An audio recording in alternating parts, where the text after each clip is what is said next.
Hazrat Nafi narrates that Hazrat Ibn Umar radiyallahu anhu gave his wife one divorce during her period, whereupon Allah's Apostle sallallahu alaihi wasallam asked him to resume conjugal affairs with her and keep her with him until she became clean. Then she would menstruate again in his company. He should then give her respite until she got clean after this menstrual period. So if after all he wishes to divorce, he should divorce her before practicing coitus with her while she is clean.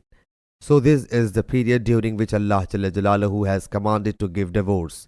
When Hazrat Abdullah bin Umar radiyallahu anhu was asked about it, he said to a man, "If you have divorced her thrice, she is prohibited for you, unless she marries another man." Other people reporting from Layth add, Hazrat Ibn Umar radiyallahu anhu said, "Would that you had divorced your wife once or twice, for the Prophet sallallahu alaihi wasallam commanded me the same." Sahih Bukhari, Hadith number 5332.